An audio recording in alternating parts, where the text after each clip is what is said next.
শিশুটা যদি ভূমিষ্ঠ হয়ে নিজেকে ফুটবল প্লেয়ার হিসেবে প্রতিপন্ন করতে চায়, তাহলে প্রতিপক্ষ তো সেই গোল আটকানোর জন্য কাজ করবে। উনি এসেই বুল্ডোজার সরকার শুরু করে দিলেন।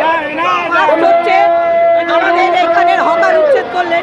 সিবিএসসিতে এত বড় যে স্ক্যাম হলো সেটা নিয়ে ওনারা নিটের যে প্রশ্নপত্র বারবার ফাঁস হয়ে যাচ্ছে, ছেলেপুলেদের ভাগ্য সমস্ত নষ্ট করে যাচ্ছে, সেটা নিয়ে মুখ্যমন্ত্রী উনি এখন ডবল ইঞ্জিন সরকার বলে ডবলভাবে বুল্ডোজার আমাদের ওপর চাপাবেন।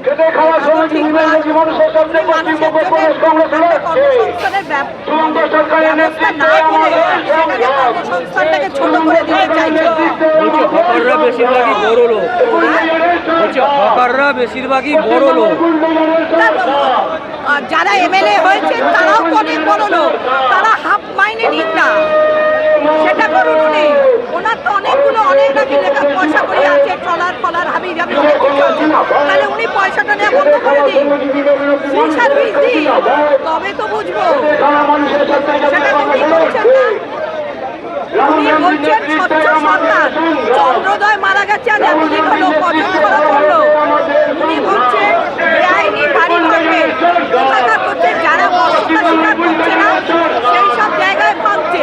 অথচ নর্থ কলকাতার এমন এমন জায়গা আছে 155টা বাড়ি রয়েছে বেআইনি, ওই সেখানে একটা ভাঙ হয়নি। জমি নেচাচ্ছে ছড়ে সেখানে বাড়ি হয়েছে, ওই সেটা তো বন্ধ করেনি, সেগুলোকে তো বন্ধ করছে না, সেগুলোকে তো ধরছে না।